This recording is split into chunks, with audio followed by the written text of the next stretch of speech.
All right, that is it for San Francisco 49ers versus the Denver Broncos.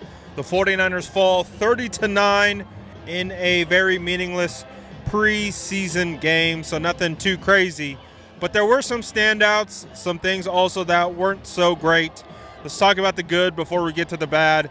Jordan Watkins is a fun player to watch.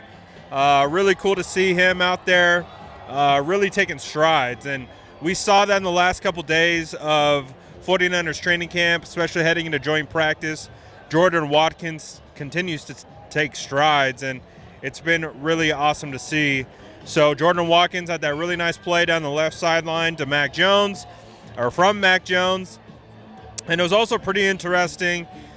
The overall, quote unquote first string offense versus it wasn't the first string offense. It was the second string offense and second string defense against the first team Denver Broncos offense and defense. They actually outplayed them. I was actually very surprised by that. The 49ers drove all the way down the field, and they were able to come away with a score, and that was pretty impressive, honestly. They capped it with the run to Patrick Taylor to the left. Great job bouncing it out. But honestly, the defense also stopped Bo Nix on multiple drives. They really did a good job of taking care and really putting a ton of pressure on Bo Nix. So it was pretty interesting to see, considering of what we saw in joint practices, how good the Denver Broncos defense was specifically against the 49ers starters, but the second string did really, really well for the most part. Obviously, there were individual players that stood out and other players who didn't do so well. When the score is 30-9, but let's talk about some of the guys that I noticed. Let's talk about rookies, right? Let's talk about rookies. I would say Drew Moss, undrafted free agent offensive line, played really well today. I didn't see him lose a rep. One of my favorite reps was right here at the end. He pancaked the dude, was laying on him until the ref had to pull him off. So I really liked Drew. Like, he won every rep that I saw, whether in the run game, whether it was a combo block, whether it was getting to second level, whether it was winning at the point of attack, whether it was winning one-on-one in pass protection, combo blocks. Like, he was I continue to be impressed by Drew Moss. Connor Colby also looked pretty solid himself as well, along with guys like Matt Hennessy. On the offensive line, though, they have an offensive tackle issue. If there is no Colson McKivitz, if there is no Trent Williams, the San Francisco 49ers do not currently, right now, in my opinion, have a suitable swing tackle. We don't know about Drew or Andre Dillard, who's been hurt since he's been with the 49ers, but Spencer Burford isn't a tackle. I've been extremely adamant about this since before the 49ers drafted Spencer Burford. When I scouted Spencer Burford, I said this guy is not a tackle. He is a guard.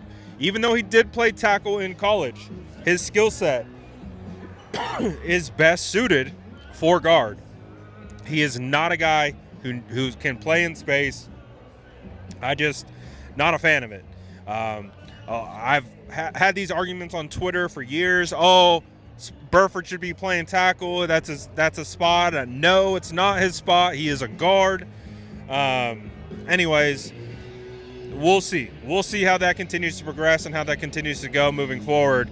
But the 49ers they got kind of an issue right now with their swing tackle.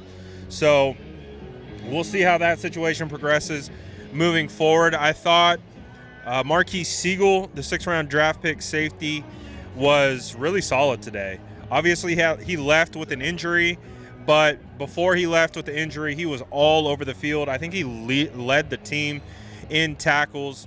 He was phenomenal. So Siegel, really, really solid for the San Francisco 49ers. We'll have to see what's going on with the injury situation, but hopefully he'll be all right. Guys, rookies who didn't really perform all that well. Nick Martin had a really rough day today, missed a bunch of tackles.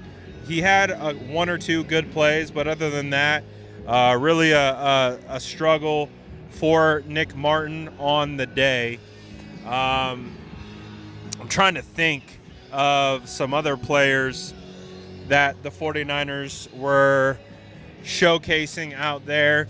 I think the quarterback play with the 49ers was really, really ugly outside of Mac Jones. I think when you look at Bradley and Mordecai, they just had a really, really yucky day overall. So, but I'm happy with Mac Jones. I think Mac Jones is solid. The 49ers had more injuries at running back. Amir Abdullah went down with an injury. So we'll see how that situation goes. Corey Kiner's pretty solid.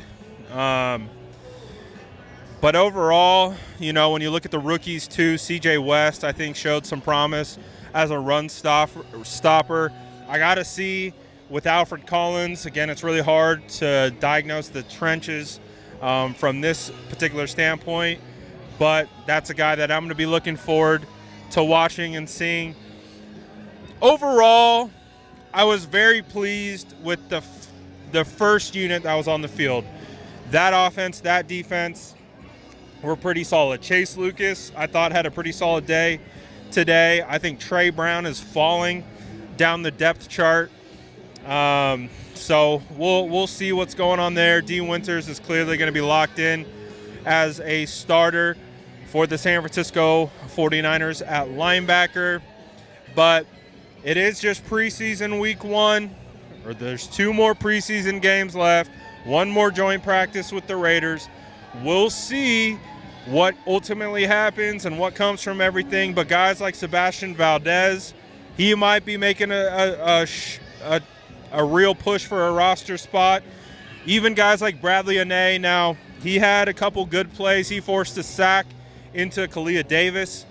That was a really, he had a really nice cross chop, got right past the offensive tackle. So there was a lot of good. There's also a lot of bad. I thought Junior Bergen looked pretty solid as a returner. So, I mean, there's still multiple guys that stood out and did well. But overall, I thought the guys who we know are going to be playing for the San Francisco 49ers this upcoming season, I thought did well. The fringe guys, the guys that we don't know if they're going to make the roster, not so hot. But, again, we'll see how this all plays out in the wash.